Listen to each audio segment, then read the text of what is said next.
간절히 기도드리옵나이다. 아멘. 오늘 이제 왕에 대해서 얘기합니다. 여기 말씀을 보시면 어제 재판장이 먼저 나오고 오늘 왕이 나옵니다. 이게 저희가 순서상으로 봤을 때 왕이 가장 높다라고 생각이 되는데 왕을 이렇게 재판하는 사람, 그리고 지도자들, 어제는 그 지도자들을 서기관이라고 말씀드렸죠. 꼼꼼하게 그가 잘못한 일을 재판석에 세우기 위해서 정리하는 사람, 그 사람들 이외에 이제 말씀하십니다. 어제는 공의를 지키면 살 것이다. 그러니까 재판의 자리에 나아가도 뭐 하나님 앞에 나아갈 때 부끄러운 것이 없어요. 서면 된다. 이런 말씀이었다면 오늘은 그러면 이제 왕이라는 인물을 세울 때 어떻게 해야 되냐. 단순히 우리가 왕을 세우는 것뿐만이 아니라 우리가 왕으로서 하나님 앞에 어떻게 서야 되는가 하나님께서 우리에게 말씀해 주시는 구절입니다. 오늘 말씀을 위해서 잠깐 말씀을 요약하시면요. 뭐 짧은 말씀이라서 특별히 요약할 것은 없지만 그래도 함께 요약을 한번 나눠보도록 하겠습니다. 하나님께서 이제 땅을 차지하고 거기에 거주하게 하실 때 사람들은 왕을 세울 것입니다. 근데 그때에 왕을 세울 때는 반드시 형제 중에 세우고 애굽에 있는 자들, 이방 왕들과 같이 하면 안 됩니다. 권력을 두지 말아야 되고요. 가정을 바로 세워야 되고 재물을 탐하여 쌓아두면 안 됩니다. 오직 하나님의 말씀을 반복해서 읽어 교만하지 않는 영원한 생명을 누리는 왕이 되어야 됩니다. 아멘. 이것이 이제 오늘 말씀입니다. 오늘 말씀에 하나님께서 신명기 계속해서 전제를 두고 계신 말씀이 있죠. 거기 들어가거든. 약속의 땅. 하나님께서 차지하게 하실 땅에 들어가거든. 그리고 그 들어가게 될 때 말씀을 듣고 배우고 지켜 행하면 거기 들어간다. 살고 들어가고 얻으리라. 이 전제에 대해서 계속 얘기하시는데 이제 오늘은 이제 확정해서 한 번 더 얘기를 하시죠. 분명히 너희는 그 땅을 차지하고 거기 이제 거주하게 될 거다. 땅을 분배받게 될 거다. 그리고 안정된 생활이 들면은 생각나게 될 것이 있는데 그게 왕을 세우고 싶은 겁니다. 여러분 이스라엘 백성들이 어디에 있다 나왔죠? 애굽에 있다 나왔죠. 애굽은 바로는 왕의 이름이 아니라 왕의 직분을 뜻하는 단어입니다. 다 바로왕이죠. 바로왕이 죽고 나면 또 바로왕이 세워지고 그렇죠. 그런 직분입니다. 애굽에서도 왕을 섬기면서 살았고 이스라엘을 제외한 다른 이방 모든 민족들이 왕을 섬기면서 살았습니다. 그래서 이스라엘 백성들이 광야에 나와서 다른 나라들을 쭉 훑어보니까 광야에서 다른 나라들을 만나면서 지내오다 보니까 다 왕이 있는 겁니다. 근데 그 왕이라는 건 아브라함 시대에 그러니까 주전 2000년 때부터 왕이 조성이 되어서 다른 나라는 다 권력을 가진 사람이 힘이 센 사람이 왕이 되었습니다. 그러니까 광야에 나가다 보니까 모세라는 인물이 이제 나이도 있잖아요. 이스라엘 백성들은 80의 지도자가 되어서 무리를 이끌고 나온 모세한테 항상 반발을 합니다. 그 반발을 했던 특별히 뭐 고라와 다단 이런 당을 지었던 사람들은 모세보다 좀 나이가 어렸을 수도 있죠. 혈기가 좀 있고 열정이 좀 있고 우리가 지도자하면 더 잘하지 않겠냐. 왜냐하면 모세는 아론의 동생이기 때문에 제사장을 맡은 아론도 나이가 많았고요. 40년 동안 이제 광야에서 길을 떠났을 때 120살이란 나이가 됐잖아요. 어떻게 보면은 더 조금 이렇게 힘이 있는 자가 왕이 되어서 우리 이끌면 좋겠다라는 생각이 들었을 겁니다. 그래서 오늘 이렇게 얘기하시에요. 이제 하나님께서 말씀을 하십니다. 14절 말씀에 우리도 우리 위에 왕을 세워야겠다는 생각이 나거든 이렇게 말하는데요. 이 생각이 나거든 이렇게 표현한 게 아니라 원어에는 뭐라고 하냐면요. 우리가 왕을 세워야겠다 이렇게 얘기합니다. 반드시 나라를 조성하고 좀 평안하고 안정된 생활이 들면 사람들은 이렇게 말할 것이다. 왕을 세워야겠다. 이렇게 말할 것이라는 거예요. 그 일은 불가피한 일입니다. 그러니까는 15절에 반드시 택하신 자를 왕으로 세워라. 이렇게 하나님께서는 명령을 해두십니다. 왕은 반드시 설 겁니다. 예수님께서 우리의 영원하신 왕이 되시기 위해서 다윗 왕이 먼저 세워져야 합니다. 그리고 다윗의 뿌리에서, 이새의 뿌리에서 후손으로 나오셔야 예수님께서 우리의 왕이 되십니다. 그런데 초반에는 그렇게 되지 않습니다. 왜 그러냐면 사람들은 분명히 그렇게 생각할 겁니다. 우선 힘이 좋은 사람들, 힘이 좋은 사람이 왕이 되어야지. 그러니까는 이스라엘 사람뿐만이 아니라 그 사람뿐만이 아니라 주변에 있는 힘이 센 사람을 왕으로도 세울 수 있을 거라는 겁니다. 그래서 하나님께서 그것을 절대 금하고 계시죠. 절대 그러면 안 된다. 무조건 그 안에서, 너희 형제 중에서. 여기서 타국인이라는 말은요, 이스라엘과 전혀 관계가 없는 사람을 왕으로 세운다는 뜻입니다. 그러니까 사람들은 그렇게 할 마음도 있다는 거예요. 사람들은 그렇게 할 마음이 있어서 나중에 예수님께서 생활하셨던 그 당시에 헤롯 당 이렇게 하면은 그 유대를 통치하던 섭정왕 헤롯은요, 유대 민족은 아닙니다. 타민족이 와서 왕권을 세워서 왕 행세를 했던 거죠. 근데 이 모든 것이 창세기로부터 아브라함이 나올 때부터 그 왕들을 보아왔기 때문이에요. 애굽 왕을 보아왔고 그랄 땅에 가면은 거기서 또 왕들을 마주하게 되죠. 그 제일 재밌는 표현은 창세기 중간절에 넘어가면은 왕들에 대해서 나오는데 그게 어디냐면은 에돔 왕들입니다. 창세기 6장 한번 적어 놓으시고 나중에 찾아보시면요. 창세기 36장 31절에서 43절까지가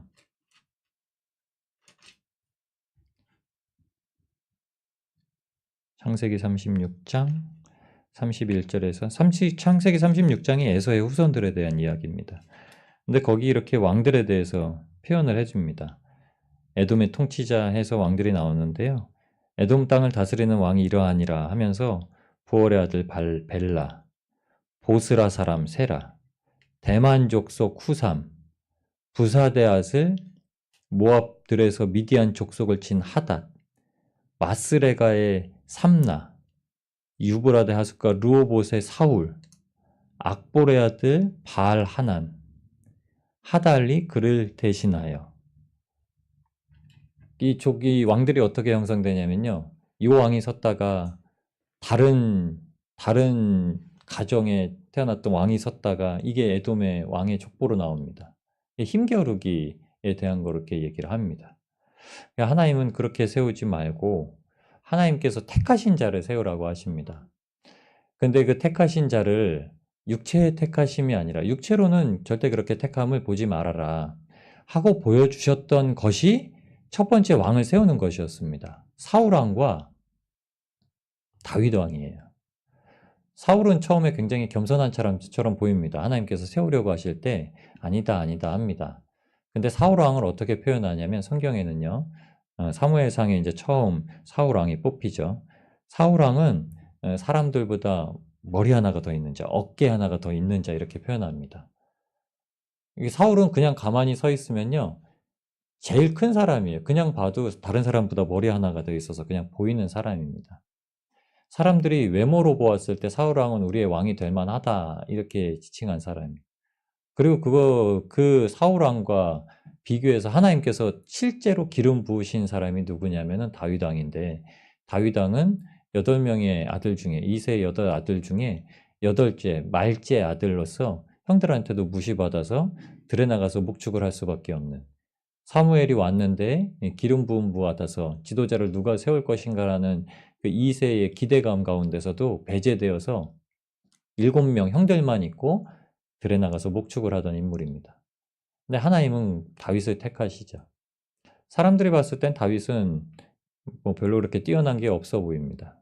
골리앗을 물리치고 나서야 이제 다윗이 뛰어나 보이죠. 하나님께서 왕이라는 인물을 세우실 때는 하나님께서 직접적인 다스리는 주체가 되신다 이렇게 말씀을 하시고 계신 겁니다. 여러분 우리의 삶에서 우리가 아무리 힘겨루기를 할 수 있을 것 같다 하더라도 사람은 절대 그것이 되질 않습니다. 사람은 오직 하나님께서 인도하시는 대로 그렇게 살아갑니다. 그 재밌는 사실은 아담은 대리 통치자입니다. 아담이 원래 우리가 회복되어야 될 형상의 모습이죠. 예수님께서 둘째 아담으로 오셔서 그 아담의 본질적인 그 통치권, 왕권을 회복을 시켜주십니다. 그 죄를 사하심으로 말미암아. 근데 거기에 아주 중요한 한 가지 포인트가 있는데, 아담에게 하나님께서 통치권을 주시고 모든 피조물들을 다스리게 하셨는데도 불구하고 아담에게 먹을 것을 공급하십니다. 왕이 되었고 통치자가 되었음에도 불구하고 스스로 무엇을 먹을 수가 없었습니다. 죄인이 되어서야만 하나님께서 수고해서 마치 이제 왕복을 벗어버리고 저 귀한가 있는 사람처럼 허름한 옷을 입고 곡괭이를 가지고 이 땅을 읽어서 농부처럼 해서 먹어야지만 사는 존재로 바꾸신 겁니다. 그 이전에는 아담은 그냥 피조물 다스리고 동물들을 질서를 유지시키고 동산을 관리하고 하나님께서 자라게 하시는 것만 먹으면 됩니다. 본인 수고로는 아무것도 먹질 않습니다. 그리고 관리하는 피조물들도 똑같습니다. 아담이 이 급여를 줘서 식물을 줘서 동물들을 먹인 게 아니라요. 왕 대신 하나님께서 그렇게 먹이십니다. 이스라엘 백성들에게 하나님께서 왕을 세울 때 조건이 그것입니다. 왕에게 의존해서 무엇을 먹을 수 있다 생각하지 말고 왕에게 의존해서 나라가 강건해진다 생각하지 말아라. 지금 왕을 요구하는 백성들에게 얘기하십니다. 그리고 왕이 된 자에게도 똑같은 표현을 하시는 겁니다. 그래서 왕을 세우려거든 반드시 형제 중에 너희 중에 한 명이 서야 되는데 너희와 다를 바 없다라는 거예요. 왕을 세워도 너희와 다를 바 없지만 왕으로 세웠으면 그 지도자로 세웠으면은 모세에게 불순종하던 것 같이 하지 말고 순종하는 본을 보여라. 그리고 왕을 세우거든 그 왕은 모세와 같이 자기를 어떤 통치권의 행사자로 생각하지 말고 형제들을 이끄는 존재로 생각해라. 그래서 14절부터 첫 번째 왕은 어떤 사람이 되어야 하는가? 반드시 그냥 형제 중에 하나님께서 택하신 한 사람, 그 사람이 되어야 하고, 그러면 왕의 금할 것은 무엇인가? 왕의 권리 행사를 하나님께서 먼저 말씀해 주시는 게 아니라요. 하나님은 왕이 되면 먼저 하지 말아야 될 것부터 얘기하십니다. 우리가 왕 같은 제사장이 됐다고 그러면은 예수님께 구원을 받았는데 이방인이잖아요, 저희는. 그럼 신약이 저에게 줍니다. 예수님께서 성령을 받으면 이방인에게 가장 중요한 건요. 율법대로 행하는 게 아니라 성령을 받는 겁니다. 그래서 사도 바울은 깨달은 거죠. 육체의 할례가 필요 없다. 이방인은 성령을 받고 마음의 할례를 받으면 된다. 예수의 이름만 알따름이고 성령이 없는데 사도들이 기도해서 성령 받기를 간구하죠. 그래서 성령을 받으니까 예수님의 이름이 증거됩니다. 그럼에도 불구하고 저희에게 구약을 읽어야 되는 이유가 있는 거죠. 그게 바로 금할 것을 만들어 두시는 겁니다. 그리스도인들은 주님 앞에 나오면은 금해야 될 것들이 생기는 겁니다. 이 땅에서 절제해야 될 것들이 많이 생기는 거죠. 구약의 말씀이 그것을 둘 때 본다면 그것은 돌아가지 말도록 하시는 겁니다. 16절부터 3개의 금기사항이 나옵니다. 하지 말아야 돼. 첫 번째는 병마를 많이 세우기 위해서 전쟁이라는 게 어떤 외부적인 애굽이 그 병마를 많이 갖추었잖아요. 그럼 이스라엘 백성들이 제일 두려웠던 상황이 언제일까요?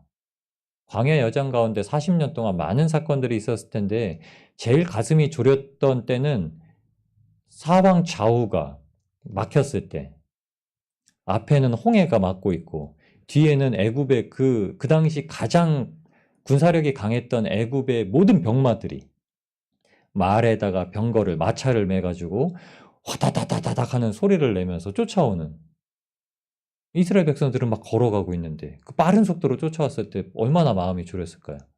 물에 들어가 죽지도 못하고 뒤에는 창에 죽든지 물에 죽든지 이런 상황이 됐었는데 그럼 어떤 게 가장 잔상에 남을까요? 하나님께서 홍해를 가르셔서 구하신 일이 생각이 나야 되는데 그 강력한 군대, 그 철병거 소리가 생각이 났을 겁니다. 그럼 우리가 힘이 있어서 다른 나라를 또 점령하고 싸워서 이기려고 하면은 무엇이 필요하다라고 처음에 떠오른 생각은 아마 애국과 같은 병거를 준비할 일일 겁니다. 근데 그걸 절대 막으세요. 왜냐하면 그렇게 애굽에 좋은 말들이 나옵니다. 애굽의 병거를 맬 수 있는 아주 상품의 말들이 생산이 되죠. 그러니까 그걸 사러 돌아가지 마라. 그 무역 거래도 하지 마라. 이렇게 말씀을 합니다. 나중에 이제 이스라엘 열왕들의 얘기를 보면은 이스라엘 이제 애국과도 무역을 합니다. 그럼 병거를 사오기 위해서 무역을 하는 일들이 보여지는데 이스라엘이 가지고 있는 군사력은 그게 아니다. 첫 번째 말씀하시는 거예요. 여러분 그리스도인이 가지고 있는 힘은 세상 사람들이 가지고 있는 힘의 기준이 아닙니다. 왕도 힘의 기준이 아니죠. 그러니까 왕은 형제처럼 하나로 여길 뿐더러 하나님께서 왕이시라는 걸 보여주시는 겁니다. 하나님은 그리스도인들이 살아갈 때 모든 힘의 원천이 되시고 능력이 되십니다. 애굽의 그 군대보다도 더 강력했던 것이 무엇이냐면 하나님께서 홍해를 가르셔서 홍해를 건너게 하시고 애굽 군대를 그곳에서 수몰시키신 일입니다. 하나님께서 우리의 힘이 되시니 절대 병마를 많이 두지 말라. 세상의 군사력, 권력처럼 행하지 마라. 이게 첫 번째 요구 조건입니다. 왕은 절대 그런 생각을 하면 안 됩니다. 두 번째는 아내를 많이 두지 말라. 이거 솔로몬에게 보여주셨던 말씀이죠. 솔로몬이 1000명이나 아내를 두었지 않습니까? 아내를 많이 두지 말라는 겁니다. 이게 이방 왕들이 했던 겁니다. 권력을 가지고 있기 때문에 이런저런 처첩을 두고 살아왔던 것, 그리고 많은 후손을 남겼던 것, 그렇게 하지 말라고 하는 거죠. 왜냐하면 이게 가장 문제입니다. 그리고 세 번째는 은금을 많이 쌓지 말 것. 두 번째, 아내를 많이 두어서 그 이후에 이렇게 설명합니다. 마음이 미혹되게 하지 마라. 이게 중요하죠. 그러니까 솔로몬의 아내들이 그랬죠. 이방신을 위한 산당 좀 세워달라고 막 옆에서 막 꼬이니까는 솔로몬이 이거 이 신당도 세우고 저 산당도 세우고 막 세웁니다. 그리고 세 번째는 자기를 위하여 이렇게 말씀하십니다.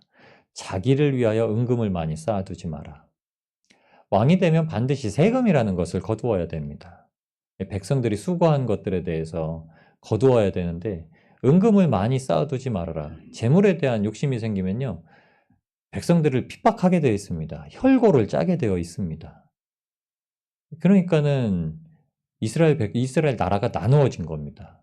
르호보암 때에 여로보암이 반기를 들어서 나왔던 게 그겁니다. 너무나 고되다. 백성들이 솔로몬 하에서 잘 살았지만 너무나 그 노역이 너무나 과하다. 조금 유하게 해달라. 그러니까 절대 못한다고 그러죠. 르호보암이 거절합니다. 그리고 나서 나라가 바로 쪼개집니다. 은금을 쌓아두려는 행위, 그 왕이 어떤 권력을 주장할 때 그 재물, 세상적인 재물에 힘을 쓰려고 하면은 반드시 그렇게 된다는 겁니다. 하나님은 알고 계시죠. 하나님은 언제라도 우리를 건져내실 때에 필요한 것들을 아시고 채워서 나오게 하시는 분이십니다.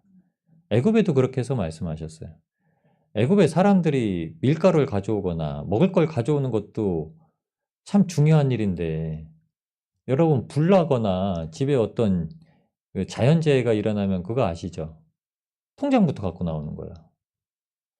사람들이 살려면 뭔가 포기를 해야 되는데 통장부터 갖고 나옵니다. 제가 며칠 전에 일본 공항에서 하네다 공항에서 불난 거 말씀드렸잖아요.